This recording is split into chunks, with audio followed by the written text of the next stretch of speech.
선물 받았는데 잘 써요. 5월 10일 우리 공화당 최고위원회를 시작하겠습니다. 오늘은 박근혜 대통령께서 불법 인신감금 옥중투쟁 1502일째입니다. 지난 어버이날이 대통령께서 인신감금 투쟁하신 지가 1500일 되는 날이었습니다. 이제 4년하고도 2개월입니다.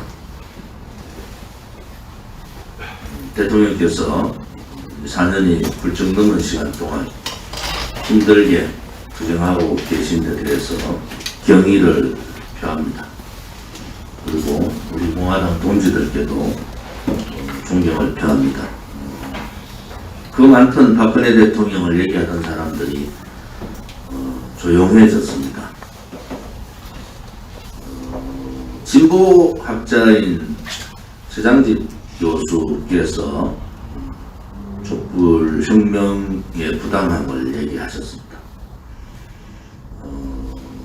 촛불 사건이 바로 대한민국의 민주주의를 파괴하는 민주주의 질서를 흐트러버리는 그러한 사항이 됐다, 이렇게 말씀하신 데 대해서 공감을 합니다. 대통령 탄핵에 앞장섰던 국민의힘 보수를 얘기하는 국민의힘에 있는 사람들의 비굴함, 또 자기 면피식 행위에 최장집 교수의 말씀을 잘 새겨듣기를 바랍니다. 여러분들이 했던 그 배신이 대한민국 민주주의를 파괴시키는 그러한 결과를 가져왔다. 결국 최장집 교수께서 하고 싶은 말씀은 촛불은 혁명이 아니라 민주주의 파괴 행위, 즉 쿠데타라는 겁니다. 민주주의 파괴, 민주적인 절차를 무시해 그러한 이 쿠데타 세력입니다. 문재인 좌파 독재 정권, 촛불 쿠데타에 의해서 권력 찬탈한 정권이 4년이 마무리되고 마무리 5년차 들어갑니다. 2017년 5월 9일 날 박근혜 대통령에 대한 거짓 불법 탄핵, 또 언론 방송의 선동 조작, 좌파들의 집요한 박근혜 대통령의 거짓 업무, 또 거기에 동조한 소위 보수 정치인들의 배신, 이러한 세월들이 3월 10일 불법 거짓 탄핵을 맞으면서 그 과정에서 5월 9일 2017년 5월 9일 대통령 선거를 치렀습니다. 그 대통령 선거는 옳지 않습니다. 불법으로 대통령을 탄핵시킨 세력에 의한 이 박근혜 대통령에 대한 거짓 세력들에 의한 대통령 선거는 인정할 수가 없다는 것이 우리 공화당의 공식적인 입장입니다. 그리고 4년이 지났습니다. 이 4년 동안 문재인 좌파 독재 정권이 했던 일들은 반체제, 반역사, 반국민적 행위를 했습니다. 한마디로 대한민국을 농락한 부패 정권입니다. 무능하고 무책임하고 부패스럽고 부도덕한 정권이라는 것을 우리는 4년 동안 봐왔습니다. 공정한 대한민국은 사라지고 불공정한 사회가 됐습니다. 정의의 나라, 진실의 나라는 사라지고 불의의 거짓의 나라가 됐습니다. 자유민주주의를 자랑했던 자유는 사라져버리고 독재의 나라가 됐습니다.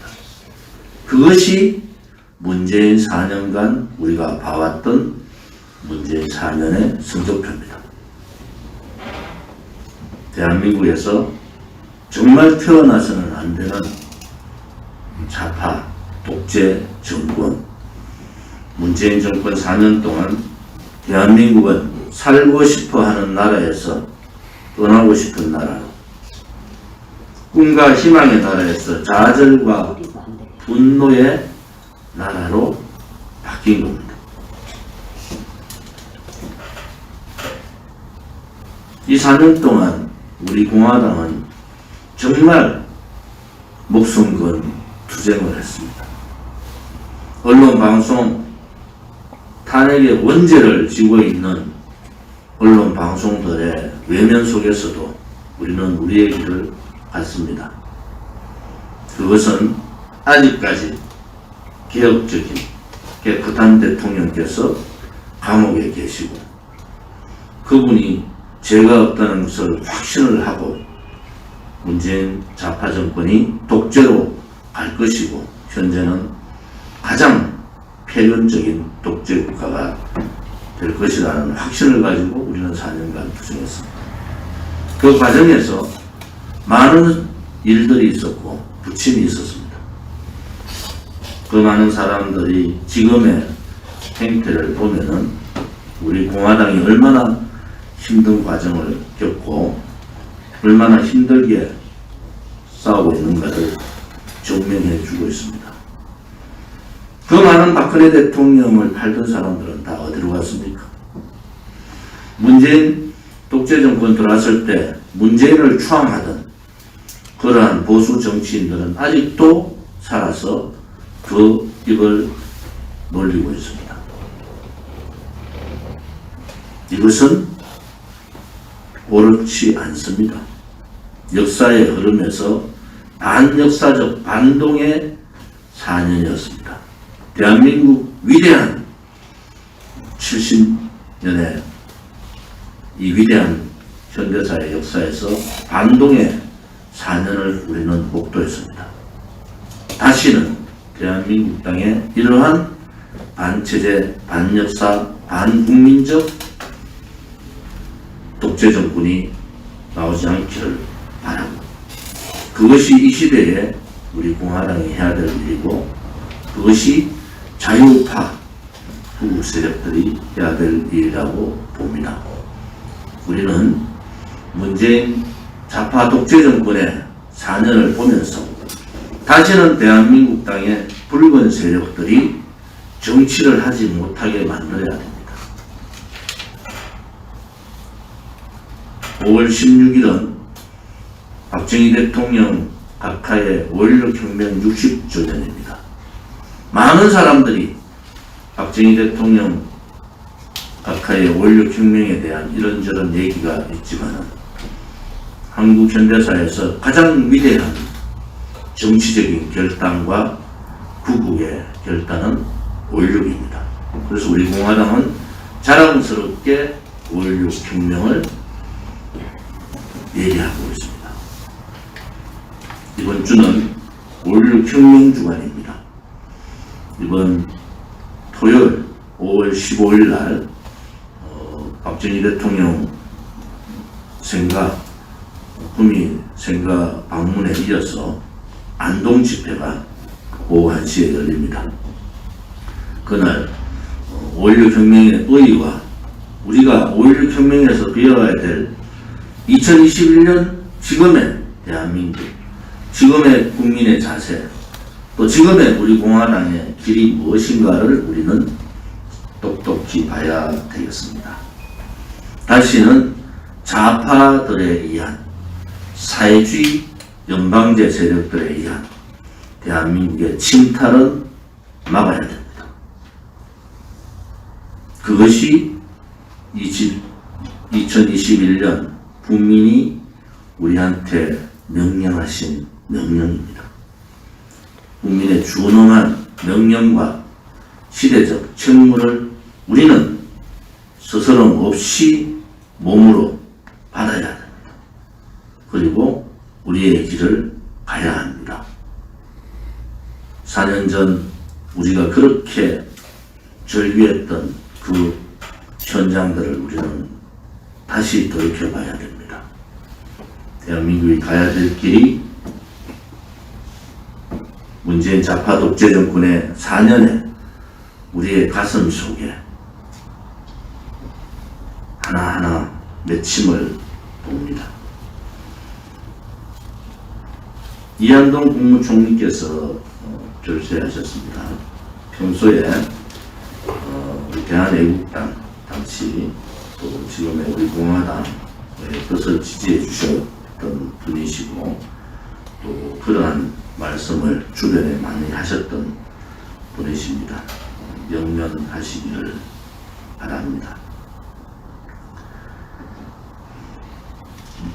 5월달이 벌써 열흘이 되어갑니다. 제가 오늘 문재인 정권의 실정에 대해서 좀 정리를 해서 있습니다. 우리 서명대 가면은 박근혜 대통령의 정책과 문재인 정권의 좌파 독재 정권의 정책 비교를 많이 해놨지 않습니까? 우리가 좀 더 적극적으로 나서서 이게 뭐 100가지가 넘는 것 같아요. 얼마나 이 정권이 무능한 정권이었는지, 반시대적, 반역사적 정권이었는지 우리는 이 4년을 돌이켜보면서 다시는 대한민국 땅에 태어나서는 안 되는 좌파 독재, 사회주의 준동, 공산주의 세력들의 출몰 이런 부분에 뼈저리게 우리는 느꼈을 겁니다. 여기에 안주할 것이 아니라 그것이 세력화가 되고 다시는 좌파들에 의한 또 공산주의 망상가들에 의한 대한민국이 되지 않기를 바랍니다. 지금 오늘 5월달 5.16 혁명 주간 5.16 혁명 60주년 주간에 우리 공화당이 해야 될 여러 가지 사항에 대해서 말씀들을 나누는 그런 자리가 되기를 바랍니다.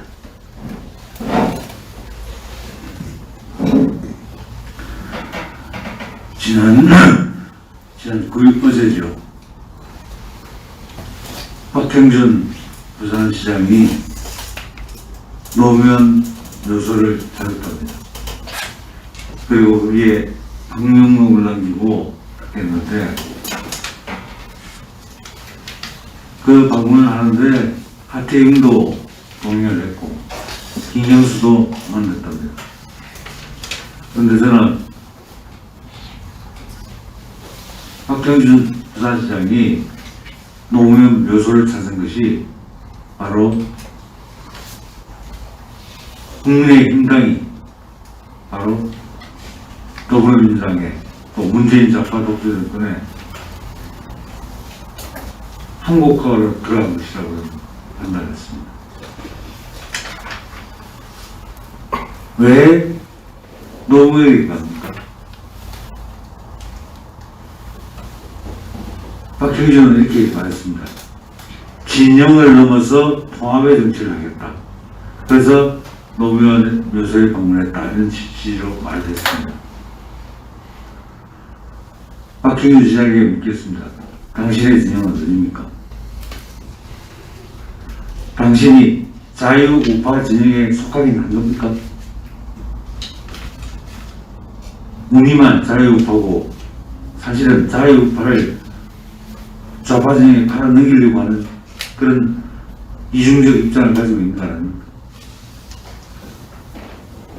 문재인 좌파 독재 정권이 이렇게 폐악질을 부리고 있는데 그들과 통합의 정치를 하겠다고요. 이제 완전히 우파의 가치를 다 묻어버리겠다는 얘기 아니겠습니까? 저는 박형준 시장의 그 행태가 바로 문재인 좌파 독재 정권에게 뺏기 당한 것이다. 굴복하고 들어간 것이라고 보여졌습니다. 그래서 저는 더 이상 문재인 좌파 독재 정권에게 통합의 정치라는 이름으로 면죄부를 주는 박형준 시장 그리고 국민의힘당을 더 이상 용서할 수 없다고 생각했습니다. 이제 국민의힘당은 해체돼야 합니다. 오히려 가려면 5.16 혁명 60주년을 앞두고 국립현충원을 가거나 박 대통령 국민의 생가를 가서 참배를 하는 게 먼저 있어야 되는 거고, 근데 그렇게 하지 않았습니다. 이후 국민의힘 조선원들은 또 김기현 원내대표는 광주로 달려갔습니다. 이 사람들이 정말 정체가 뭡니까? 저는 이제 국민의힘당이 루비콘강을 건넜다고 생각합니다. 이제는 우리와 전면 대결을 할 수밖에 없는 그런 상황으로 가고 있지 않나. 이제 단순히 더불어민주당, 문재인 좌파 독재정권에 부역하는 정도가 아니라 이제는 그것을 아예 면제를 주고 그것을 정당화시키는 그런 역할을 하고 있다고 생각합니다. 그래서 우리가 우리 당의 총력을 모아서 국민의힘당을 해체시키는 작업을 해야 된다고 생각합니다. 네, 박대구 정책위원장입니다. 여론조사 추이가 지난주 중반에 한국갤럽, 또 오늘은 한국 리얼미터가 YTN하고 함께 나오는데, 갤럽도 그랬습니다. 한국 리얼미터 여론조사도 국정 수행 지지도가 조금 또 오른 것으로 나왔네요. 보니까 잘한다가 36%, 잘못한다가 60.3% 나오고 한 24% 정도 차이가 있는데, 우리 국민들이 지금 대한민국 실상에 대해서 인지를 잘 못하고 계신 것 같아요. 언론들이 잘못하기 때문에. 또 야당, 제도권 야당의 투쟁이었기 때문에 전혀 모르고 있다가. 물론 매우 잘한다가 19% 정도고, 매우 잘못한다가 49.4%, 절대적으로 국민들이 굉장히 혐오감을 갖고 있긴 합니다만, 왜 오르는지 보니까 여기 오른 지역이 부산, 울산, 경남 10%나 상승했고, 지난주보다. 대구, 경북도 또 올랐어요. 대전, 세종, 충청은 왜 하락을 하고. 나는 대한민국 보수의 이런 여론을 만들어야 되는 경상도에서 이런 현상이 있는데 도대체 난 이해를 할 수가 없어요. 그러면 국민의힘이 역할이 안 된다는 거예요.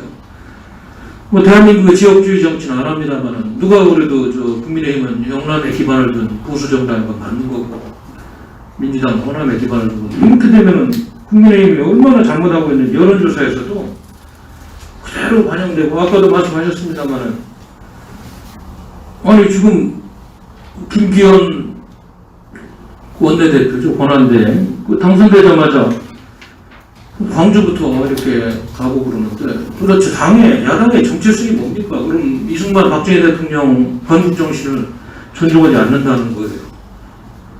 광주 5.18의 역사적인 의미라든지 이런 거는 또 이해가는 측면이 있습니다만, 역사적인 또 평가가 훗날 또 이루어질 거고, 우선순위의 문제잖아요, 우선순위.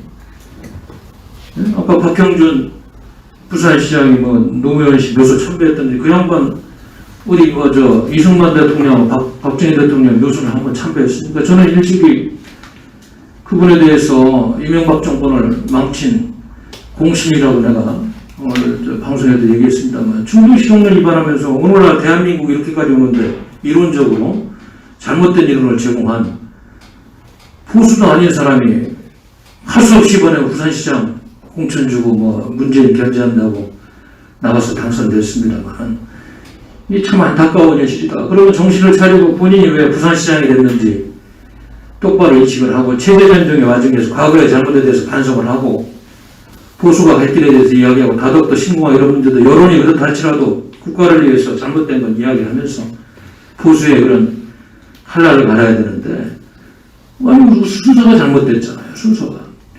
그러니까 좌파에서 뽑아온 거야 또, 부산시장.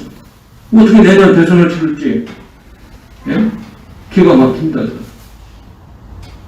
그 최장식 교수님, 뒤늦게 반성하는 거 좋습니다만 저희들도 학생운동하고 이런 시대에 그분이 영향을 많이 받았잖아요. 좌익 학생들이. 그 당시에 진보라는 개념을 최장집 교수가 많이 이야기했는데 지금 알고 보니까 그 진보가 그런 진보가 아니잖아요. 좀 더 근본적인 성찰을 하고 이 정도 가지고 참여해서는 안 되고 최장집 교수가 과거에 진보라는 개념에 대해서 잘못 정의하고 친북적인 요소를 배제하고 그저 순수한 좌파 입장에서 한 것이 얼마나 대한민국에 큰 해악을 끼치고 있는지 좀 더 적나라하게 반성하고 잘못됐다고 이론적으로 좀 설파를 해야지 그 역사가 그 책임을 면져야지 이렇게 뭐 지금 문재인 정부 다 파탄나고 끝난 마당에 뭐 비판하는 거 가지고는 그분도 역사적인 책임을 면할 수가 없습니다. 조선일보는 말할 것도 없고 뭐 보수 신문도 아니고 연일 가짜 보수들 뉴스만 잔뜩 실어주고 말이죠. 대한민국이 망하는데 일조한 사람도 아직 그런 사람들 뉴스 동장에나 싣고 이 나라를 정상화하려는 세력들에 대한 뉴스 단 한 줄도 신지 않고 있는 썩어빠진 언론에 아주 조선일보가 다시 한번 대한민국을 망치고 있다. 뭐 조중동도 마찬가지입니다만 우리가 분명히 이야기해야 됩니다. 뭐 그걸 떠나서 또 뭐 초선 의원 10명이 내일 무슨 뭐 누구야 조수진 의원이요? 조수진 의원부터 해서 김미애, 김영동, 박형수, 윤상범, 윤주경, 이영, 이종성, 조수진, 조태용 내일 저 초선 국민의힘 의원들이 보수당의 의원들로서 뭐 좋습니다. 뭐 역사적인 의미 역사관이 뭐 다룰 수 있습니다. 그래도 보수당의 국회의원이 뭐 비례대표가 아닌 것 같은데 왜 보수당에서 공천받은 이도 모르는 한심한 인간들 아니냐. 뭐하러 국민들이 그런 사람들을 보수당 제도권 내에서 공천을 하고 그런 인간들을 저 국회의원이라고 세비를 줘야 되는지 모르겠어요. 뭐 누굽니까 유튜브 하는 공병호 씨가 막 공천위원장이었죠. 비례대표하고 이쪽은 또 김형호 전 국회의장. 또 정신 나간 사람들이다. 아무리 봐도 욕을 안 할 수가 없어요. 너무나 엉터리고 너무나 대한민국이 가야 되는 그런 방향과는 반대로 가는 이런 모습을 주면서 완전히 그 제도권에서 야당은 초토화됐다. 단 한 사람도 지금 이 내년 대선이 체제전쟁의 과정에서 치러지는 마지막 대한민국을 구하는 전장이라는 것에 인식을 안 하는 가짜 보수들, 보수를 흉내내면서 표나 얻으려고 하는 포퓰리스트들이 완전히 대한민국을 절단내고 있는 이런 현상을 지금 우리가 보고 있다. 그래서 좀 비판을 안 할 수가 없습니다. 참 안타깝습니다. 우리 당이 이런 이야기를 많이 하고 그래도 언론에서 단연도 실어주지 않으니까 유튜브를 통해서 좀 하고 있습니다. 그래도 열심히 해서 얼마나 애들이 잘못하고 있는지를 계속 좀 비판을 해야 될 것 같습니다. 아마 이제 5월 21일 날 문재인 씨가 미국에 가서 한미 정상회담을 할 텐데 지금 그 이전에 미국의 한반도 문제 전문가라든지 싱크탱크에서 나오는 여러 가지 그 행간의 뜻을 담은 메시지라든지 또 한반도 문제 정책 전문가들이 하는 이야기를 들으면은 미국이 마지막 인내심을 가지고 그래도 동맹국가라고 대한민국이 그래도 동맹국가고 아직 미국의 전략적인 군사적인 이익이 한반도에 있고 평택기지의 중요성이 있기 때문에 인내심을 가지고 계속 설득을 하고 가장 부드러운 이야기로 이렇게 설명을 합니다만 역시 정권의 본질은 그거와는 거리가 멀죠. 중국 공산당처럼 윽박지르고 그렇게 안 해서 그런지 모르겠습니다만은 아마 마지막 또 코드 문제 가지고 결코 중국 공산당에 누가 되지 않는 거니까 한국 들어오라고 메시지를 내고 이런 상황까지 와 있는데 제가 보기에는 문재인 씨가 이번에 미국 가서 이거 하나라도 좀 들고 가서 대한민국을 살리고 뭐 백신도 가지고 와야지 또 뭐 코드 분과 중에 하나 이상한 백신 분과에 내가 참여하겠다 이런 수준에서 외교를 하려고 지금 실무자들이 그 정도 가지고 협상을 하는 모양인데 큰일 날 일이다. 이제 철퇴를 동맹국들이 마지막까지 인내하다 화나면 점잖은 사람이 더 무서운 거 알지 않습니까? 평소에 왕왕지사되는 똥개는 무섭지 않아요. 점잖게 했다 물으면 돌이킬 수 없는 동맹국의 신뢰를 잃고 대한민국 안보이익이 아마 다 달아날 수가 있는 이런 지경까지 와 있는데 이 문제도 그래요. 국회 국방위원회에 있고 외교통일위원회에 있는데 야당 놈들이 뭘 하는지 도대체 농태라는 말이 요즘은 입에 붙어 삽니다. 하도 답답하고. 지금 광주가 그럴 때가 아니잖아요. 예? 보수당이 어디 지겠고, 체제전쟁에서 한미동맹이 어디 뭘 해야 되는지 아무런 우선순위도 없고, 이들이 국민을 대표하는 국회의원인지, 어디 그냥 누구 신분호하는 사람들인지 답답해가지고 욕을 안 할 수가 없는 이런 지금까지 와 있다. 이런 말씀 드립니다. 지금 국제질서가 뭐 지금 동아시아에서 완전히 판 자체가 바뀌었잖아요. 지금 대만이 지금 독립으로 가고 있고, 지금 반도체 종명을 통해 가지고 중국 공산당 완전히 배제하면서 6GGC에서 대한민국이 지금 이렇게 배제되면 삼성 반도체도 먹고 살 길이 없어요 앞으로.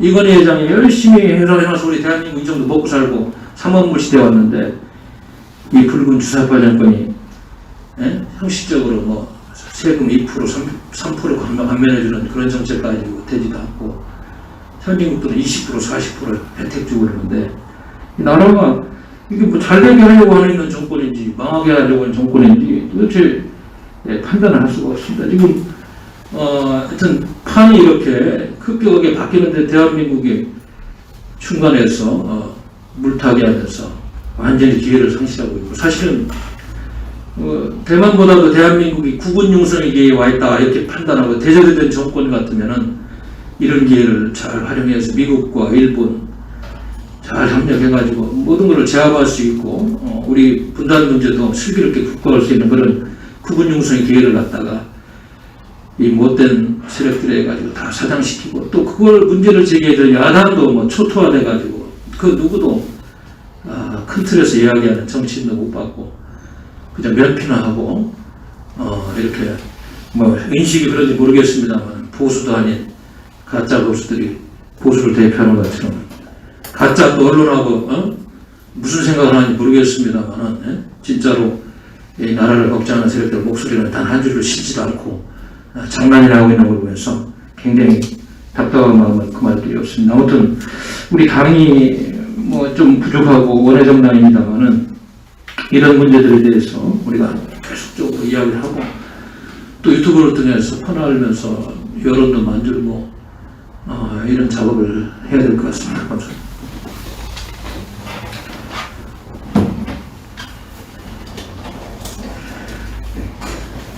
우리 국민 모두가 꿈을 이룰 수 있도록 여러분들의 가슴 속에 꿈을 심는 대통령이 되겠습니다. 그 길을 국민 여러분들께서 함께 해주십시오. 2012년 7월 10일 박근혜 대통령님의 대선 출마 선언문의 일부입니다. 박근혜 대통령님께서는 크게 세 가지의 국정 철학을 가지고 운영을 하셨습니다. 경제민주화, 일자리 창출, 한국형 복지 확립. 이 세 가지는 본인의 당신의 아버님이셨던 박정희 대통령님이 이루셨던 경제 발전을 바탕으로 한 단계 더 국민 개개인들께 다가갈 수 있는, 국민 개개인들을 정말 꿈꾸게 만들 수 있는 정책들을 많이 실현을 하셨습니다. 박근혜 대통령님께서 옥중 투쟁하신 지가 1502일입니다. 이제 벌써 문재인은 4년 집권을 하고 있습니다. 그 사이에 나라는 여러분들도 모두 다 아시다시피 구렁텅이로 빠져들고 있습니다. 비리가 나오고 거짓말이 드러나고 무능력함이 드러나도 언론들과 정치인들을 동원해서 계속해서 막아내고 또 막고 하다가 결국 백신 문제도 터지고 전 세계와 동시에 비교가 들어가니까 허상이 드러나게 되고, 그래도 또 거짓말로 연명을 하고 있습니다. 내일이나 오늘 있을 문재인의 4주년 기념사에서 나올 말들은 뻔합니다. 우리 경제가 굉장히 회복력이 좋다. 백신 수급 문제 없다. 국민들께서 안심하고 맞아달라.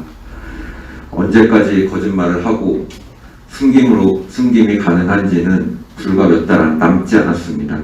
6월, 7월이면은 우리나라의 K 방역이 어떤 파멸적인 결과를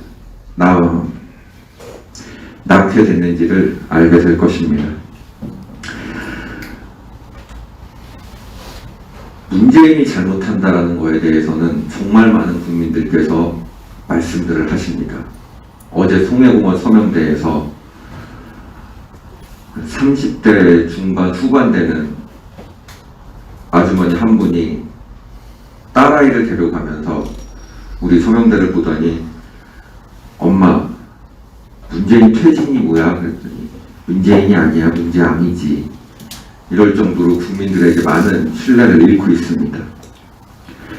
결국은 반문은 만들지 않으려고 해도 만들어집니다. 하지만 문제는 대한민국이 다시는 이런 일을 겪지 않도록 좌파 독재 정권들 정통성도 없고 남들 뒤통수나 치고 정치 권력에만 욕심이 있는 사람들을 최대한 많이 걸러내는 것이 중요하고 그것의 시발점은 탄핵 문제를 짚고 넘어가야 되는 겁니다. 최근에 김무성도 그렇고 유승민도 그렇고 유승민은 심지어 대구도 갔었죠. 대구에서 이제는 탄핵 문제를 지나갑시다 좀 이라고 이야기를 할 정도로 오만한 태도를 보이던데 그러니까 탄핵의 강을 건널 수가 없는 겁니다. 사과를 하지 않고 자신의 잘못된 점을 인정하지 않고 어떻게 해서든 자신의 영향력 확대를 위해서 탄핵은 잘된 건데 감옥에 가 있는 건 좀 억울하지 않냐는 식으로 물타기를 하고 있는 행위들. 탄핵은 현재 진행형입니다. 김무성, 유승민의 키즈로 볼 수 있는 조수진, 김웅, 이준석 멀쩡하게 당내에서 활동을 하고 있고 본인들이 마치 당권을 다 잡은 양 활개를 치고 있습니다. 이제 겨우 시작하는 겁니다. 아직 대선 후보도 나오지도 않았고 어떤 일이 벌어질지는 끝까지 지켜봐야 되는 겁니다. 사실 윤석열이 나온다고 했을 때 저는 개인적으로 여러 가지 생각들을 했었습니다. 문재인 정권에서 야당을 흔들기 위해서 박근혜 대통령님을 내놓으실 거다. 솔직히 저는 개인적으로 아 그래 흔들려 줄게. 우리가 시원하게 탈출 한번 쳐줄 테니까 박근혜 대통령님 나와라. 빨리 나오셔서 본인의 뜻대로 행동을 하실 수 있게 일단 자유의 몸을 좀 만들어 달라라는 생각도 솔직히 했었습니다. 그러기 위해서는 윤석열이 최대한 길게 끌고 가야 된다라는 생각을 했었었고 그런데 우리 공화당은 그런 정당이 아니지 않습니까? 잘못된 거를 보면 그 즉시 잘못됐다고 말하는 정당이기 때문에 그런 점에서 참 우리가 갈 길이 멀고 험하구나 라는 생각을 했었습니다. 당원동지 여러분들, 문재인만 끌어낸다고 해서 우리나라 자유대한민국이 절대 바로 서지 않습니다. 김웅이 당대표가 되고 김무성이 국무총리가 되는 나라를 생각해 보십시오. 절대로 그런 나라는 만들어서도 안 되고 만들어져도 안 됩니다. 최근에 며칠 전에 WHO에서 지노팜이라고 하는 중국 백신을 긴급 사용 승인을 했습니다.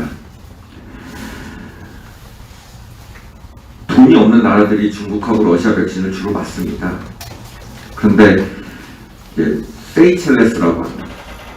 아프리카의 인구 10만 명 정도가 되는 나라의 중국 폐렴 상황을 보면은 지노팜의 효능에 굉장히 큰 의문점을 갖게 합니다.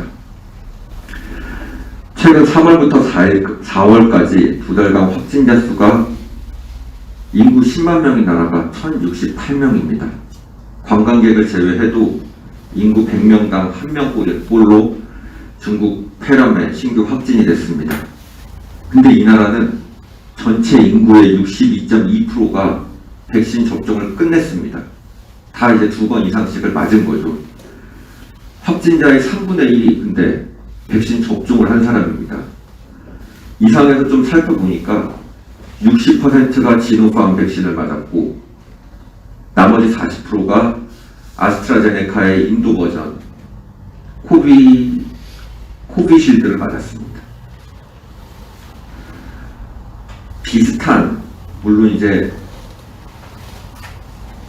주사가 적게 맞은 영국이나 이스라엘하고 비교를 해보면 52%가 영국이 1회 이상 접종을 했는데 확진자가 96%가 감소를 했습니다. 또 60% 정도가 1회 이상 접종을 한 이스라엘 같은 경우에는 신규 확진자가 99% 감소를 했습니다. 중국 백신이 뻥 백신이다. 그리고 아프리카 전염병에 대해서, 아프리카 변이에 대해서 아스트라제네카가 제대로 방어를 해낼 수가 있는지가 의심이 되는 지점입니다. 실제로 칠레 같은 경우에도 그 백신 접종률이 굉장히 높은 나라예요. 40%가 넘어가는 나라인데 이 나라에서도 백신을 맞고 나서 3월, 4월 계속해서 신규 확진자가 증가를 하는 겁니다. 칠레 당국에서 역학조사를 해보니 지노팜 백신 같은 경우에는 1회 접종 시 효능이 10% 정도라고 합니다. 이 말이 무슨 말이겠습니까? 이거 백신을 만들었는데 중국 백신 같은 경우에는 사백신이라고 해서 죽은 바이러스를 집어넣어서 이제 그 백신 효과를 내게 하는 게 목표인데 물백신이 많다는 겁니다. 실제로 죽은 바이러스조차도 들어가 있지 않은 약품들이 지금 중국이 팔고 있다, 전 세계로 뿌리고 있다라는 얘기입니다. 화이자나 모더나 같은 경우에는 평균 80%, 2주 후에는 90% 정도의 효능을 냅니다. 80%라는 이유는 맞고 나서 한 이틀 후부터 계속해서 재는, 즉 항체가 생성되기 전부터 계속해서 잰 게 80%고 항체가 어느 정도 생성이 된 2주 후부터는 90%의 역할을 합니다. 말 그대로 두 번째 맞는 백신은 부스터 백신으로서의 역할을 하는 겁니다. 그래서 효능성이 95%, 97% 이렇게 나오는 겁니다. 백신 접종은 결국 시간과의 싸움입니다. 다른 나라보다 빨리 맞는 것도 중요하지만 그 1차 접종과 2차 접종 사이의 간격을 줄이는 것도 중요합니다. 괜히 1차 접종만 하고 2차 접종 시기를 늦추게 되면은 오히려 변이가 국내에서 돌아다닐 확률이 굉장히 높아집니다. 그래서 접종 간격이 긴 에이즈 백신을 여러 나라들에서 이제 맞기 꺼려하는 이유입니다. 구체적인 내용은 나중에 말씀을 드리고, 이제 마지막으로 한 가지만 더 말씀을 드리자면, 최근 이제 미국에서 mRNA 기반 백신의 특허를 푼다고 하니까 또 이제 국공 메시지들이 나옵니다. 드디어 우리나라가 백신 허브 국가가 된다. 여러분들 6개월 안에 만들어질 가능성도 없고, 심지어는 특허를 푼다고 해서 백신은 그렇게 쉽게 만들어지는 것이 아닙니다. 예를 들어드리자면, 실험실에서 세포를 가지고 실험을 할 때 제가 똑같은 회사에 똑같은 물건을 가지고 실험을 하는데 실험 결과가 정반대로 나오는 거예요. 이유를 찾아보니까 같은 회사에서 나온 흔히 말하는 물인데 배치가 다른 겁니다. 예를 들면 이거는 2012년 7월 산이면 이건 2012년 10월 산이었던 거예요. 같은 회사에서 나온 똑같은 화학 제품도 쓰는 시기에 따라서 효과가, 인체에 미치는 효과가 달라지는데 특허 하나 덜렁 냈다고 해서 어떻게 되겠습니까? 기술 이전을 하고 화이자나 모더나에서 100% 기술 이전을 받고 현지 전문가가 달라붙어서 그 회사의 전문가가 예를 들면 삼성 바이오로직스에 와서 전 공정을 다 확인을 하고 그 공정에 대해서 뽑아 나오는 프로덕트가 화이자나 모더나 거랑 어느 정도나 물성 일치를 하는지를 확인을 하고 그제서야 비로소 나올 수가 있습니다. 아무리 빨라도 6개월이고 보통의 경우에는 1년은 잡아야 됩니다. 국내에서 mRNA 백신을 하고 있는 회사가 있다라고 해서 요새 또 주가가 들썩들썩이던데, 그런 회사가 화이자나 모더나 거를 기술 이전을 받을 확률도 없고 합니다. 우리가 할 수 있는 거는 이미 검증이 된 제대로 된 백신을 충분한 물량을 받아내는 것이 중요하다고 봅니다. 네, 감사합니다. 2021년 5월 3일 월요일부터 5월 9일 일요일까지 우리공화당 서명대 주간 운영 결과입니다. 서울입니다. 강북구 갑팀이 수유역 8번 출구에서, 강서구 을팀이 5호선 송정역 1번 출구, 구로구팀이 이틀 동안 남구로 시장 앞 관악구 봉천역 1번 출구에서 서명을 받았습니다. 서대문구팀이 서대문역 2번 출구 롯데리아, 송파구 병팀이 가락시장역 3번 출구, 송파을팀이 이틀 동안 송파역 4번 출구, 잠실 세내역 2번 출구에서 서명을 받았습니다. 양천구팀이 5호선 목동역 2번 출구에서, 은평구팀이 이틀 동안 청량리역 게릴라 서명대 종로 광장시장 앞에서 서명을 받았습니다. 진추모팀이 영등포역 광장, 성동구팀 풍물단팀 연합이 왕십역 5번 출구, 나라공팀과 영등포구 갑팀 연합이 도림천역 2번 출구 신정교합, 사랑방 두리네팀이 우이역 2번 출구 우이동 도선사 입구에서, 서청대 기도회팀이 강남역 11번 출구 앞, 서초갑 목련팀이 내방역 5번 6번 출구, 진추모팀이 영등포역 광장, 초지일관팀이 신림역 롯데백화점 관악지점 앞에서 서명을 받았습니다. 부산입니다. 금정 연제구팀이 연산동 연산역 4번 출구 앞에서, 기장군팀이 부산 기장교회 앞, 부산시당팀이 나흘 동안 부산 용강도서 앞, 연산 지하철역 7번 14번 출구 앞, 동래 지하철역 7번 출구에서 서명을 받았습니다. 북구, 사상구, 강서구팀이 3일 동안 대저 이동 강서 브라이트 맞은편 엄궁동 맥도날드 앞, 북구 화명동 롯데마트 앞에서 서명을 받았습니다. 사하구팀이 나흘 동안 서명 국민은행 앞 연산 지하철역 1번 출구 앞에서, 진구 동래구팀이 나흘 동안 부전 농협 앞 연산 지하철역 8번 출구 앞에서 서명을 받았습니다. 대구입니다. 달서구 병팀이 대구 서남신시장 맞은편 북구가 북구을팀 연합이 칠성시장 칠곡연오리 신동대 축제장에서 서명을 받았습니다.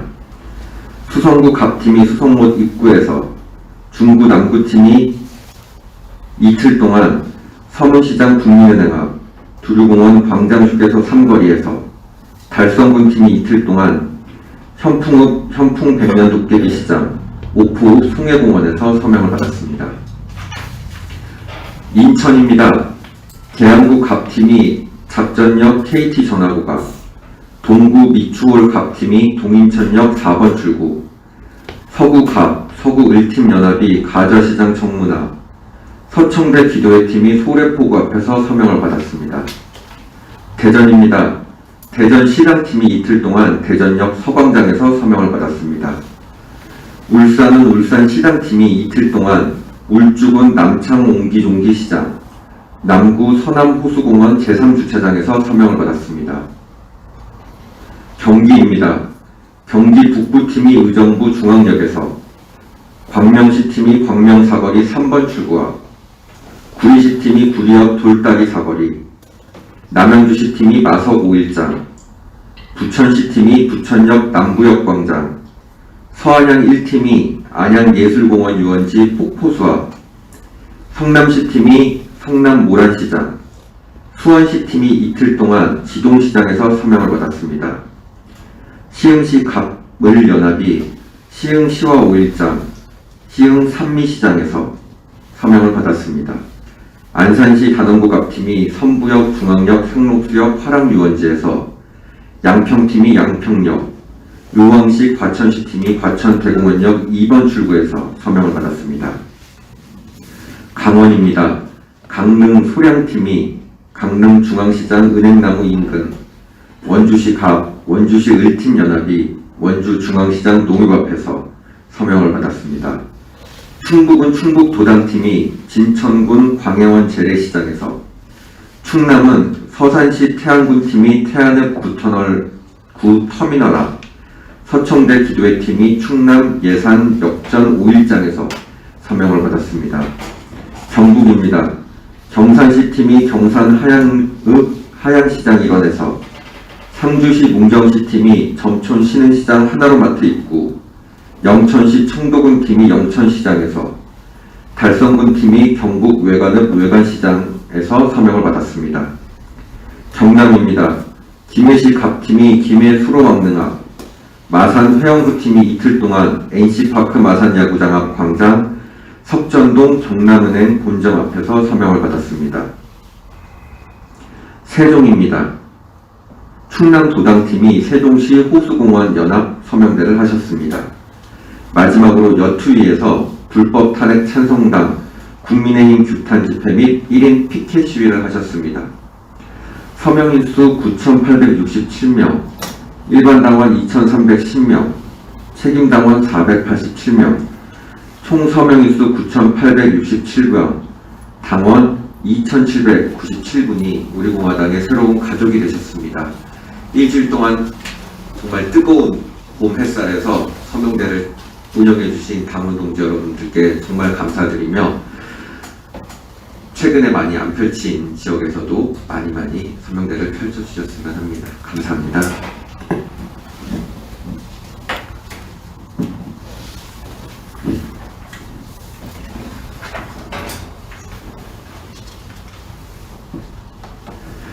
네, 안녕하세요. 네, 당원 동지 여러분, 일주일 동안 또 잘 지내셨는지요.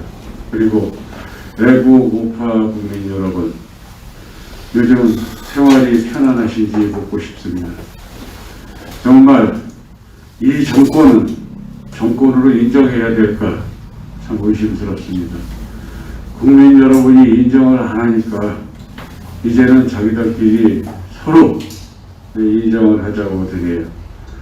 예, 정말 국회에서 청문회 같은 것을 요새 언론을 통해서 잠깐 보고 있는데요. 참 기가 막힌 노릇입니다. 예, 그것이 진짜 그들끼리의 잔치인지 묻지 않을 수가 없습니다. 그리고 지금 모든 것이 정치 방역으로 인해 가지고 통제가 되고 있습니다. 제가 이번 주에 사회 곳곳에 좀 한번 둘러봤습니다. 정말 이렇게 통제가 잘 되는 나라, 이렇게 억압받는 나라, 이런 나라가 없을 것 같습니다.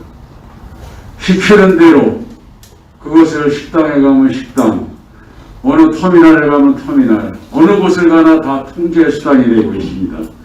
그것을 자발적으로 하는 것 같지만은 그들에게 벌금이라는 이 엄청난 죄를 씌워서 국민을 통제하고 있습니다. 식당에 가서 핸드폰으로 인증을 안 하면 벌금을 낸다. 이것은 뭐니? 우리를 통제하는 것입니다. 자연스럽게 이제 받아들이고 있습니다. 정말 이렇게 국민이 속고 이렇게 살아도 되는 것이 지금 현실입니다. 그리고 지금 언론 매체를 보니 저희가 방송을 안 볼 수가 없지 않습니까? 그래도 이 방송 저 방송 한번 보니 기가 막힌 노릇이 있습니다. 북한의 촛불혁명이라는 그 청년 단체나 이런 사람들이 우리 안방에 바로 들어와서 그 대형 스크린에 다 보여주고 있습니다. 이게 세뇌가 된 것입니다. 그리고 각인시키고 우리한테 인정을 하라는 것입니다. 그게 조선민주주의 인민공화국인 것입니다. 우리가 이렇게 뇌가 썩어가고 있습니다. 이것을 어떻게 바라만 보고 있겠습니까? 한숨만 나오질 않습니까? 그렇다고 여기에서 우리가 주저앉을 수 없습니다. 이제 대한민국 국민, 자유대한민국 국민이라면 이제 용기 내서 말씀하셔야 되고 지식인들도 언론에서 다른 소리를 하셔야 됩니다. 그래야 우리 자유대한민국을 지킬 수 있고 우리 지금 이 엄청난 세상을 우리도 모르게 머리에 뇌가 썩어가고 있습니다. 국민 여러분, 정치에 조금만 관심을 가져주십시오. 우리가 매주 이렇게 외치고 있습니다. 우리의 목소리가 전 국민한테 퍼질 때 정말 자유로운 대한민국이 되는 것입니다. 그들에게 내가 정말 세뇌가 된다면 우리 자유대한민국은 없어지는 것입니다. 그렇다면 우리와 우리 자녀들과 자유대한민국을 빼앗기는 것입니다. 이제는 우리가 다 알고 있지 않습니까? 조선민주주의 인민공화국 그들이 어떤 사람들입니까? 3대 세습, 전 세계에 유일하게 하나 남은 독재국가인 것입니다. 우리가 그들에게 흡수 통일이 되어야 되겠습니까? 그것은 아니지 않습니까? 우리 부모 세대와 우리 건국이념을 가진 이승만 대통령과 나라를 보국시킨 우리 박정희 대통령 모든 분들에게 우리가 이런 죄를, 역사의 죄를 져야 되겠습니까? 자유대한민국은 어떻게 세워졌는지 우리가 말 안 해도 잘 알고 있습니다. 우리 부모 세대가 정말 하루에 1일 3역을 하여 그렇게 고생하여 우리 자녀들에게 학구열을 높여주고 정말 나라를 부강시켜주기 위해서 하루에 3-4시간씩 자고 이 나라를 세운 것입니다. 그래서 우리가 이제는 더도 말고 덜덜 말고 용기 내서 지금의 현실을 직시하고 국민들이 이제는 정치에 관심을 갖고 가짜 민주화 세력들을 척결해야 합니다. 그것이 바로 지금 국민의힘당이지 뭔지 하는 이들의 정체성입니다. 그들은 지금 같은 민주화 세력이라고 저렇게 자리를 웅크리고 있습니다. 그들이 정말 위선자고 위정자고 자유대한민국을 이렇게 망가뜨리고 있는 것입니다. 그 속에 있는 그 정치 세력들도 사실은 조선민주주의 인민공화국이 아니라면 지금이라도 당장 뛰쳐나와 그들에게 목소리를 높여 같이 싸워주시길 바랍니다. 그렇다면 우리 공화당이 앞장서서 지금 이 세상을 올바른 세상으로 가고 있고 앞장서겠습니다. 우리 공화당과 함께 같이 해주시면 감사하겠습니다. 이상입니다.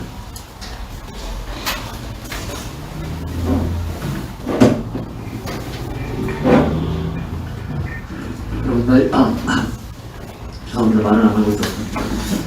여러분 날씨가 많이 따뜻해졌습니다.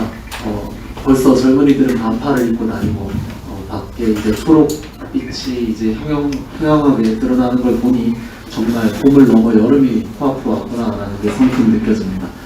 5월은 가족의 달입니다. 특히 5월에 가족의 달이라고 부를 수 있는 여러 일들이 많아서 가족의 달이라고 부르겠죠. 어린이날이 있고 엊그제 지났던 어버이날이 있고 그리고 며칠 뒤에는 가족은 아니지만 가족과 다름없는 인생의 스승, 요즘 말로 멘토라고 하죠. 스승의 날도 5월 15일 날, 공교롭게도 우리가 집회를 하는 날에 5월 15일 스승의 날입니다. 그만큼 생기를 띠고 가족이 화목하게 나아갈 수 있는 달이어야 하는 것이 5월이라고 생각을 합니다. 그런데 그 5월의 달에 특히 이 나라의 가장 미래로 대표되는 어린이들을 상징하는 어린이날에 아주 엄청난 사건이 터졌습니다. 인터넷에서 터진 거라서 아무래도 해당 기사를 못 보셨거나 관심 없으시거나 이제 기존 사전 지식이 없으신 분들은 들은 적이 없으실 수도 있습니다. 5월 5일 날 한 인터넷 사이트에서 파문이 터지면서 이제 게이트로까지 이제 지금 일컬어지면서 하고 있는 내용인데요. 뭐라고 일컬어지냐면 아동 사상 세뇌 게이트라고 일컬어집니다. 여러 가지 다른 표현으로도 불리고 있는데 내용은 페미니즘 사상을 특정 교사들이 아이들에게 집단을 이루어서 조직적으로 매뉴얼을 만들고 지침을 만들어 가지고 하는 내용이었습니다. 정말 충격적인 내용들이 정말 많았지만 그 중에 몇 가지를 읽어드리겠습니다. 약 10가지 정도 되거든요. 심리를 이용해 아이들의 생각을 바꿀 수 있다는 게 교사의 장점이다. 첫 번째. 두 번째, 의식교육 같은 표현을 쓰지 말라. 우리가 가르치는 숭고함은 의식, 사상, 세뇌 교육이 아니다. 세 번째, 초등 저학년생 및 유치원생은 시각 자료를 꾸준히 반복적으로 보여주고 그 내용을 수시로 물어봐라. 네 번째, 유치원생에게 영상 속 시위를 흉내내도록 시켜 놀이로 여기게 하라. 5째, 교육 시 비공개 장소를 데려가라. 6째, 교육 시 아이들끼리 대화, 토론하지 못하게 하라. 그대로 받아들이게 하라. 7째, 어려운 형편 또는 결손 과정에 놓인 아동들을 미리 선별해뒀다가 따로 교육하라. 8째, 젠더 문제에 공감하는 학부모들을 포섭하라. 9째, 세대에 저항하는 아이들을 속반해서 따돌림시켜라. 교사가 이런 내용을 했습니다. 따돌림을 하라는 지침이 포함되어 있습니다. 9째, 인터넷 이슈에 대응하는 작업 안내 여러 조작을 하라. 10째, 증거 인멸 방법에 대한 안내가 자세하게 또 따로 있었습니다. 이처럼 굉장히 이제 인터넷에서 퍼졌는데 처음에 어떻게 퍼졌냐면 약 올해 초 3월부터 특정 이제 남성들이 주로 많이 활동하고 젊은 애들, 특히 10대들이 많이 활동하는 커뮤니티 위주의 페미니즘 내용을 완전 복사 붙여넣기 하는 내용의 글이 보배가 되기 시작했습니다. 그래서 사람들이 되게 많이 이상하게 여겼는데 5월 5일날 당일에 어떤 일이 일어나면 복사 붙여넣기를 하다가 그 공작원 중에 한 명이 실수로 출처 주소를 그 사람들이 이제 인터넷으로 이러한 지침과 내용을 공유를 하는 조직 사이트의 주소를 공유를 해버린 겁니다. 그래서 누군가가 그 공유 주소를 확인을 했고 IP를 찾았고 추적을 했고 그 내용을 들어가 보니까 이런 내용들이 다 나온 겁니다. 해당 내용은 인터넷으로 굉장히 젊은 층에서 빠르게 확산이 돼서 청와대 국민청원 게시판에 올라가자마자 약 하루 이틀 만에 20만이 넘었습니다.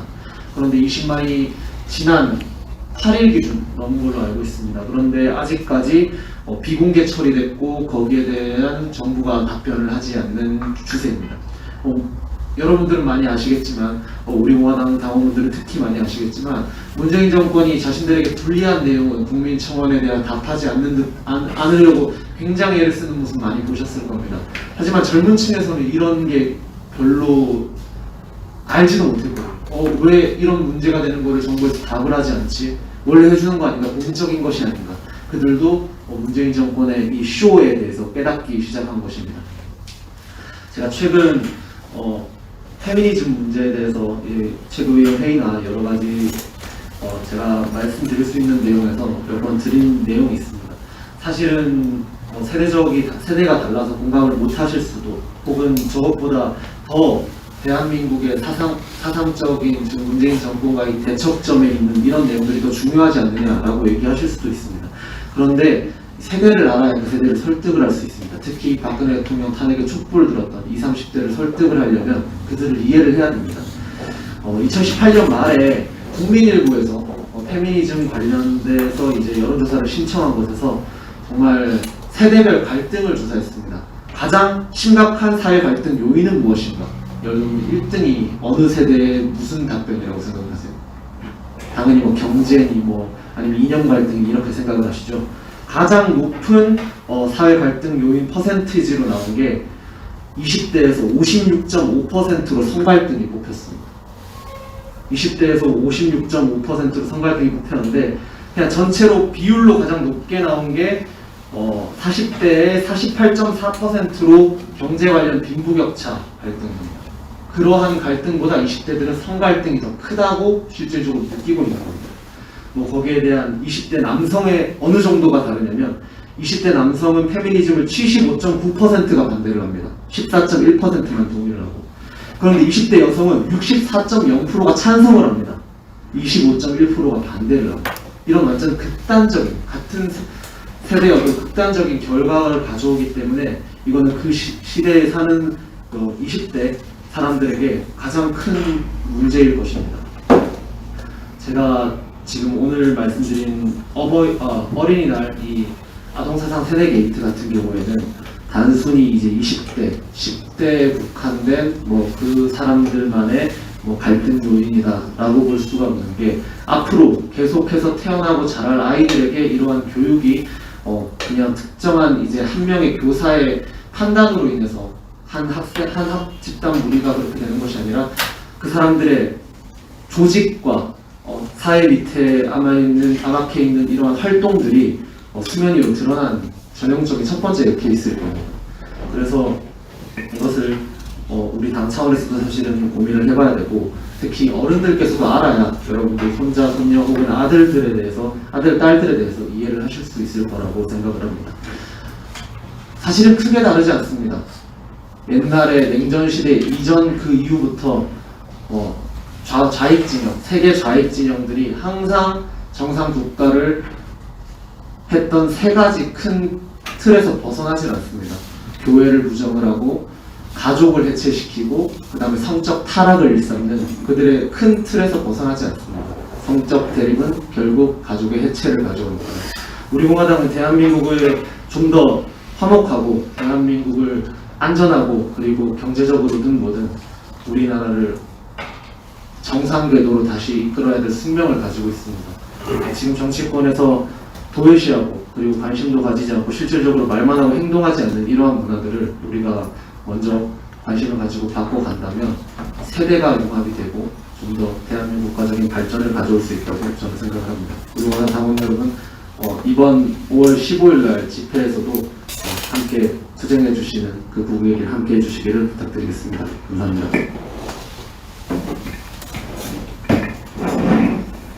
네, 반갑습니다. 당원동지 여러분 잘 계셨습니까? 네.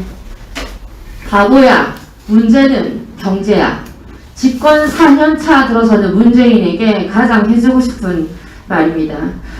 집권 초기부터 김정은에 대한 스토킹에 가까운 불꽃 사랑을 보여주며 김정은에게 눈이 먼 주사파 집착남의 모습을 여실하게 보여주면서 대한민국을 사회주의 경제정책의 실험장으로 만들어 버렸습니다.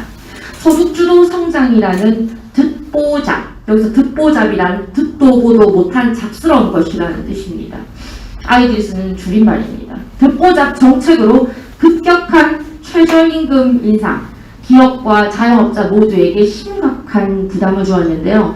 집권 4년차 들어서 이제 그 여파는 대한민국 경제 전반에 걸쳐서 엄청나게 영향을 끼치고 있고 고용에 직격탄을 주고 있습니다.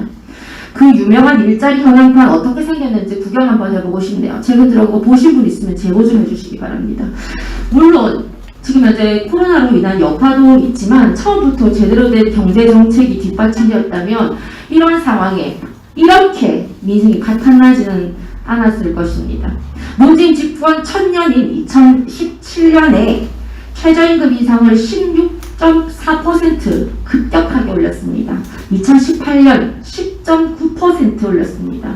이렇게 급격한 임금 인상으로 고용을 얼어붙게 만들었고 그 이후 코로나를 감안해 소폭 인상했지만 지금도 매년 어김없이 꾸역꾸역 꼬박꼬박 올라가고 있습니다. 역시 내년에도 또 오를 것입니다.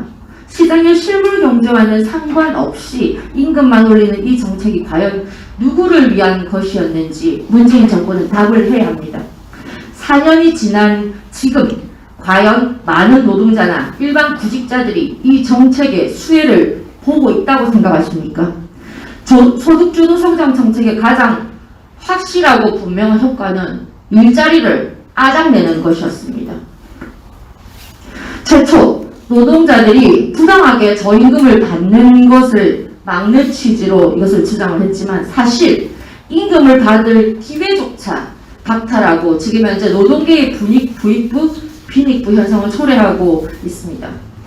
장하선 정책실장 2018년에 소득성장 효과가 곧 나타날 것이다. 그러니 연말까지 기다려달라라고 했지만 막상 연말이 되니까 아니야. 내년에 나타날 거야. 내년까지 기다려달라. 이렇게 했는데 그 효과 도대체 어느 때나 오는 것입니까?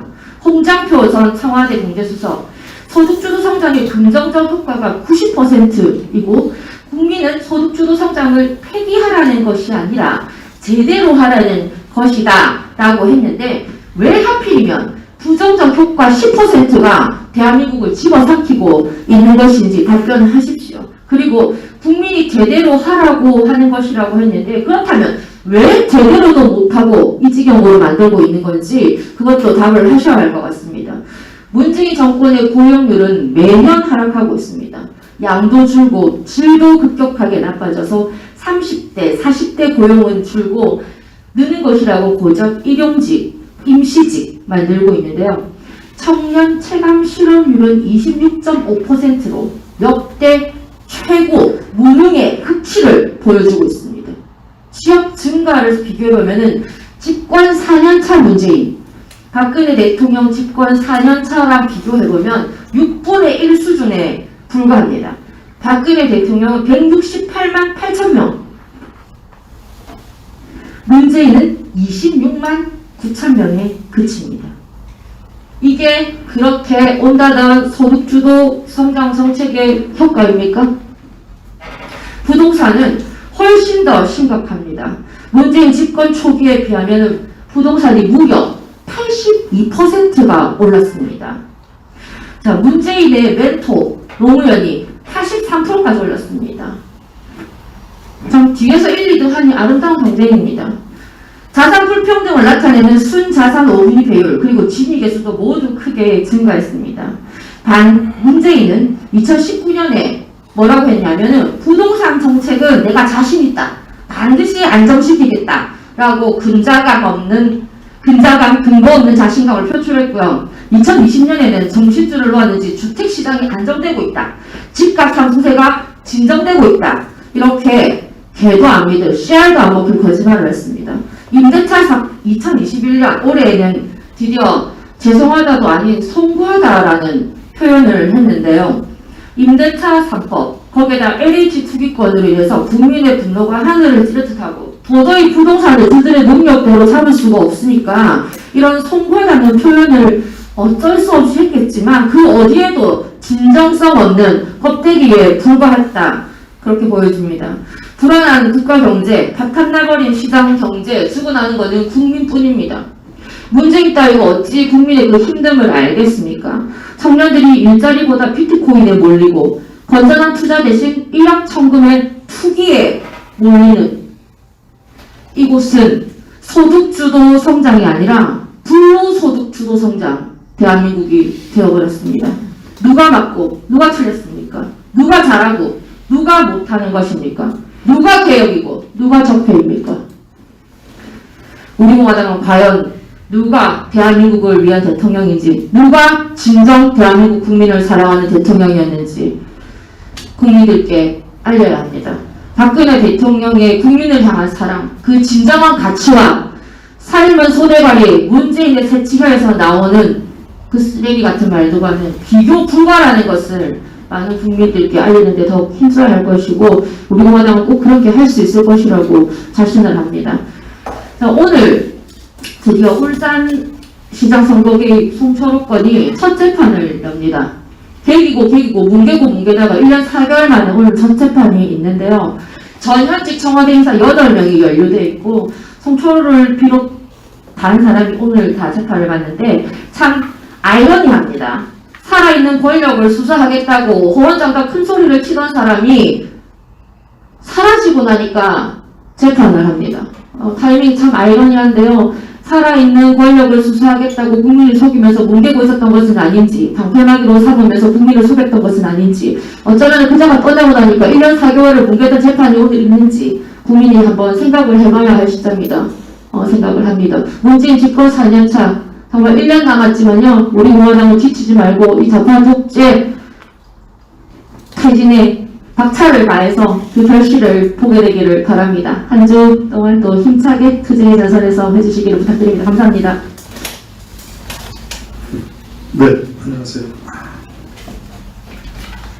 그 바로 다음에 천치라고 불러보고 싶네요. 대한민국의 지금 현재 정당을 분류해보면 크게 두 가지로 분류할 수 있습니다. 정치공학적 정당과 가치중심적 정당 이렇게 나눠볼 수 있을 것 같습니다. 이 정치공학적 정당이 현재 여야를 구성하고 있는 정당입니다. 여당은 뭐 소위 민주화 세력이라고 하는 세력들이 권력을 잡아서 국가를 운영하고 있습니다만 전혀 민주적이지 않고 반민주적이고 반인륜적 정치를 운영하고 있습니다. 뭐 그간의 익히 다 알려져 있는 내용들입니다만 안보 문제라든가 산업 문제라든가 심지어 뭐 2030 청년 세대들이 소위 그 여당 초선의원들 앞에서 문재인 대통령이 숨겨놓은 일자리를 달라 이렇게까지 이야기를 하고 있는 상황입니다.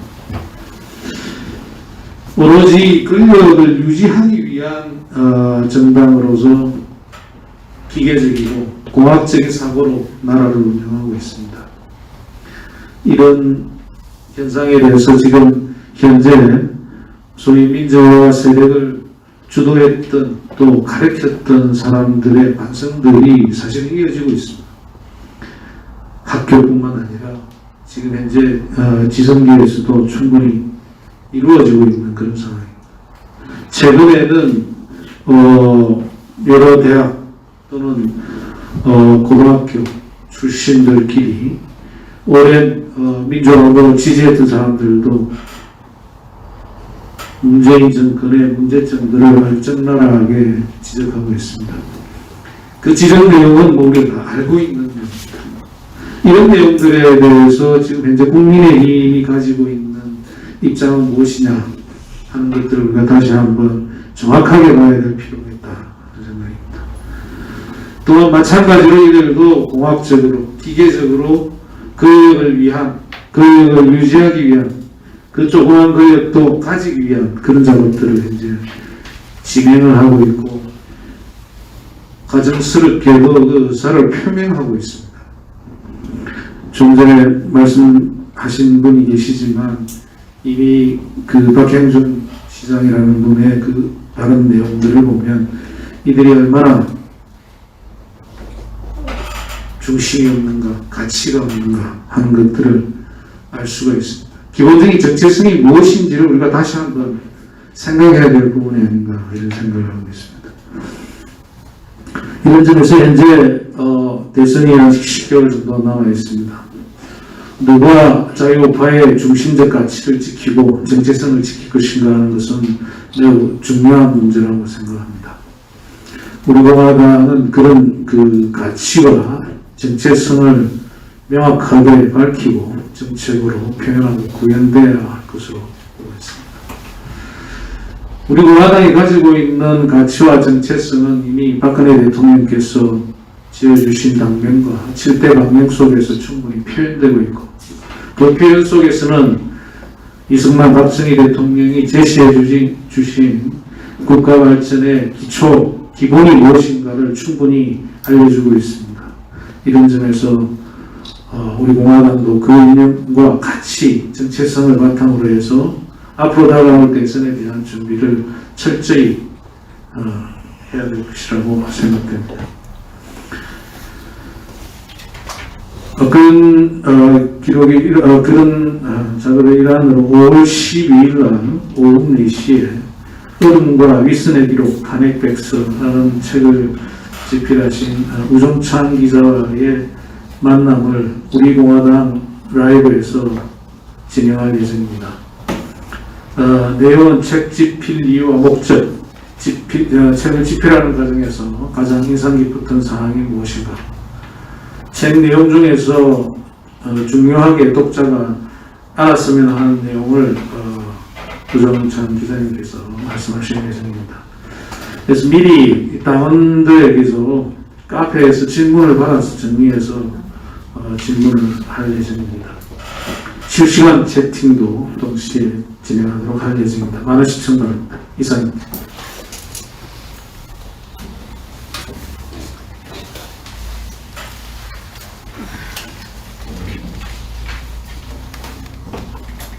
요즘 황교안 씨가 미국을 방문해서 이런저런 사람들을 만난다는 얘기가 있었는데 2018년인가 19년 저희들 미국 방문했을 때 그때 지소미아 계기 반대, 전작권 반대, 또 박근혜 대통령에 대한 이 불법 인신 감금, 인권 이런 문제를 가지고 국무성, 백악관 또 싱크탱크 또 전직 주한미 대사, 주미 일본 대사 등등 많은 분들을 만나서 특히 컨퍼런스를 통해서 백악관의 20여 명의 기자들과 3시간가량 간담회도 했습니다. 그 당시에 황교안 씨가 미국을 갔어요. 그때 그분은 대한민국 정치에 대해서 한마디 얘기를 안 했습니다. 제가 지금 18년인지 19년인지 좀 시점이 좀 그럽니다만은 그분 LA 가가지고 큰 교회 가서 간증만 했어요.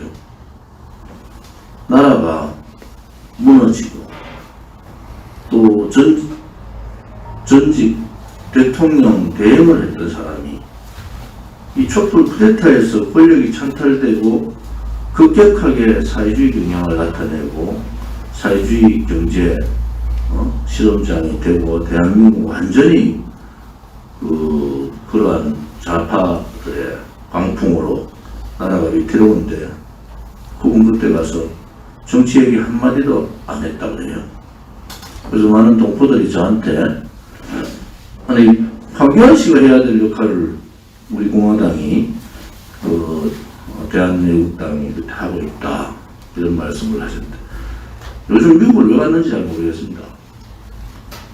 그때 정신 차리고 그때 정말 그 많은 분들의 조언을 들었으면 당대표 됐을 때 제대로 했을 텐데 당대표 돼가지고 우리 공화당하고 했던 약속 다 어겨버렸잖아요. 뭐 만나면 믿어달라는 얘기만 계속했죠. 그러고는 결국 이 중도론자들 김무성, 유성민, 김종인, 김형호, 박영준 이런 정말 중도론자들 탄핵 찬성자들한테 내각자들한테 휘둘려가지고 나라를 이 지경에 만들었는데 조용히 정치를 떠나는 것이 맞다 이래 보는 거죠. 정치를 떠나지 않고 본인이 진짜로 대한민국 국민을 위해서 일을 하고 싶으면은 바깥으로 나가서 국민과 직접 대화를 통해서 국민의 아픔을 알아야 됩니다. 국민들이 무엇을 생각하는가를 아셔야 돼요. 학자들만 만나고 뭐 전문가들 요새 윤석열이도 똑같은 짓을 하고 있더라고. 그 사람들 만나가지고 이런저런 얘기 들어봐야 뭐 그 사람들 거의 같은 얘기예요. 공부하는 건 중요하지만 실질적으로 국민들이 무엇 때문에 아파하고 무엇 때문에 고통스러워하고 무엇 때문에 분노하는지를 알아야 되잖아요. 말로 배워서 자영업자가 무너지고 중산층이 몰락한다. 중산층 몰락하는 것은 사회주의자들, 공산주의자들의 오래된 전략이잖아요. 그렇게 문재인 정부는 지금까지 해왔지 않습니까? 근데 느닷없이 지금 뭐 아무런 그러한 일들이 하늘에서 갑자기 툭 떨어진 것 같이 얘기하는 그 자체도 그렇고 정치인들의 깊이가 또 나라가 이 망국의 상황으로 온 상황에서 구국의 깃발을 들지 않고 거기에 동조 혹은 침묵했던 이 용기 없는 자들 혹은 배신자들의 행태를 보면서 이 나라가 과연 어디로 갈 건가? 그들이 정권을 잡으면 이 나라가 정말 다시 희망을 얘기하고 미래를 얘기하고 다시 살고 싶은 대한민국이 되는가? 그렇지 않습니다. 벌써 권력기관요, 임기제 권력기관들 다 장악되어 있죠. 민노총에 의한 노조공화국이 만들어져 버리고 또 침묵하는 좌파들이나 사회주의자들이 침묵하는 우파들의 비겁함을 다 본 거예요. 그러니까 김종인 영감 같은 분은 정권 잡아가면 뭐하냐, 개헌해야 된다. 개헌론을 들고 나온 거예요. 이것이 정치하는 정치꾼들의 모습이란 말이에요. 우리는 그런 정치꾼들의 모습하고는 다르게 갖고 또 가야 하고 갈 겁니다. 왜냐 그러면은 그들의 모습은 우리가 지금까지 투쟁하는 이 5번의 겨울을 통하면서 느꼈던 점은 뭡니까? 바로 그 비굴한 혹은 약삭빠른 정치꾼들의 모습을 너무나 많이 봤지 않습니까? 이제는 그거에서 이제는 우리가 얼마나 위대한 여정을 갖고 있고 위대한 혁명의 길을 가고 있는가를 알아야 된단 말이에요. 그것이 우리 공화당이다. 그것이 우리 공화당이 향후 원내교섭단체 혹은 정권을 잡고 이 대한민국을 바로 세우는 비정상화를 정상화시키는 박근혜 대통령께서 하고 싶어 했던 정말 박근혜 대통령이 정말 꿈꿨던 비정상을 정상화시키는 나라로 만들려면은 용기도 필요하고 또 투쟁력도 필요하지만은 더 필요한 것은 지금의 상황을 긴 호흡으로 봐야 됩니다. 짧은 단견으로 우리가 여기에 좀 손잡으면 무슨 이득이 있을까, 저기에 손잡으면 이득이 있을까, 이런 단견, 짧은 생각으로는 이 혁명을 이룰 수가 없는 겁니다. 제가 대한민국당을 창당하고 많은 분들하고 고심해서 만들 때 생각을 한마디로 잘 말씀드리면 굉장한 가시밭길이 온다. 고통스러운 탄압과 억압이 있을 거다. 그러나 우리는 승리한다. 왜? 그것이 옳기 때문에 그렇습니다. 그걸 믿고 여러분들 대한민국당 창당부터 지금까지 3년 6개월 지나는 시점을 한번 돌이켜 보십시오. 돌이켜 보면은 얼마나 많은 일들이 있었습니까? 그런데 우리 공화당이 이렇게 그 길을 갈 수 있는 것은 언론 방송들 언젠가는 돌아옵니다. 실어줄 수밖에 없는 상황이 오게 돼 있어요. 정치권, 우리 공화당을 보지 않으면은 그 정치의 길을, 제대로 된 정치의 길을 못 간다는 것을 알게 됩니다. 그때까지가 엄청난 힘들이 있을 거다. 박근혜 대통령께서 직무투쟁하는 근본 이유 중에 하나가 여기에 있습니다. 긴 호흡을 하고 보시는 거죠. 국민들께서 그래도 좌파 독재, 이 권력 찬탈 세력에 대한 이제 민낯은 다 본 거예요.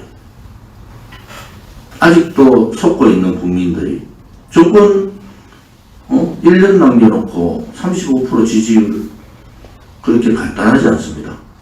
이것을 우습게 보면은 이제 정권 되찾아오기 힘들어요. 우리 공화당은 국민들이 낙담하고 쓰러지고 정말 캄캄한 하늘이 캄캄할 때 태극기를 들었던 용기 있는 분들이에요. 광화문 광장 투쟁을 비롯해서 5월 29일, 5월 28일 대선 이후에 이달이잖아요. 대선 이후에 태극기가 다 사라지고 전 모든 국민들이 절망할 때 우리는 당당하게 태극기를 들었던 세력들입니다. 누구도 우리 공화당에 대해서 이러쿵저러쿵 말 못합니다. 그 길을 우리가 선택을 해서 간 거예요. 누가 우리 보고 거기를 가라고, 박근혜 대통령 우리 보고 거기를 가라고 얘기한 게 아닙니다. 우리가 조국 대한민국을 구하기 위해서 진실이 정의가 있는 나라를 세우기 위해서 그렇기 위해서는 탄핵이라는 이 거짓을 밝혀내고 제대로 된 진실을 밝혀야 된다는 우리 스스로의 선택이었단 말이에요. 이 선택은 옳은 선택입니다. 두려워할 필요가 저는 하나도 없는 거예요. 당대표가 두렵지 않은데요. 여기 있는 최고위원들이 두렵지 않아요. 어떠한 압박이 와도 어떠한 우리 공화당에 대한 탄압이 와도 두려움 하나도 없습니다. 오히려 오늘이라도 잡아가라. 그 정도로 당당함이 있는 거예요. 우리 공화당은 당당해야 되는 겁니다. 누구한테도. 그들이 이제 눈치를 보는 거예요. 그들이 눈치를 보게 만드는 겁니다. 저 사람들은 어떻게 저렇게, 그러니까 저들이 피해 나갈 수 있는 거는 우리 공화당을 극우를 모는 거예요. 극우라는 사전을 한번 찾아보세요. 폭력을 수반하는 것이 극우 세력들입니다. 그들이 피해갈 수 있는 우리 공화당의 힘이, 우리 공화당의 그 불사조와 같은 그 투쟁력이 두려운 겁니다. 그러니까 국민의힘 안에 있는, 좌파들이야 그렇다 치지만 국민의힘에 안에 있는 소위 말하는 김무성, 유승민의 탄핵 배신 역적들의 대변인 역할, 죽음을 노릇을 하고 있는 자들, 특히 호남 출신들이 우리 공화당을 극우로 모는 겁니다. 국민의힘에서 과반 이상이 영남 당원들이에요. 영남 당원을 배제하자. 그런데도 조용합니다. 영남에 있는 국회의원들. 죽은 정당이라는, 죽은 정당. 우리 공화당 예를 들어서 어느 지역을 배제하자 그러면 우리 공화당 당원들이 가만히 있겠습니까?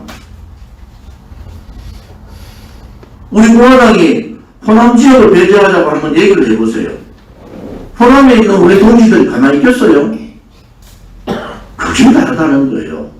살아있는 정당인가 죽은 정당인가, 살아있는 나라인가 죽은 나라인가, 그것이 다른 겁니다. 우리는 그 다름의 중요함을 제대로 느껴야 된다. 오늘 문재인 4년 이제 마지막 1년 남았는데 가만히 있는 것이 대한민국을 살리는 거다. 첫 번째, 국민 통합의 문제는, 통합의 문제를 그럴 자격도 없지만은 박근혜 대통령에 대한 즉각적인 석방만이 이 문제를 해결할 수 있다. 그래서 5.16 정명주간에 위대한 지도자셨던 구국의 박정희 대통령을 생각하면서 박근혜 대통령과 함께 하는 그런 주간이 되기를 바랍니다. 동지들께서 투쟁을 하면서 많은 분들이 자꾸 아프시고 뭐 그런 소리를 들을 때마다, 혹은 돌아가셨다는 말씀, 혹은 아프다는 말씀을 들을 때마다 당대표로서 많이 아픕니다. 아무튼 힘을 내시고 분노를 하되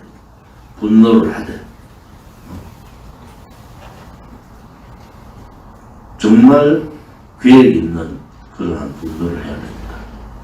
분노만 한다고 되는 것이 아닙니다. 오늘 공개회의는 이것으로 마치겠습니다. 40분에 공개회의 시작됩니다.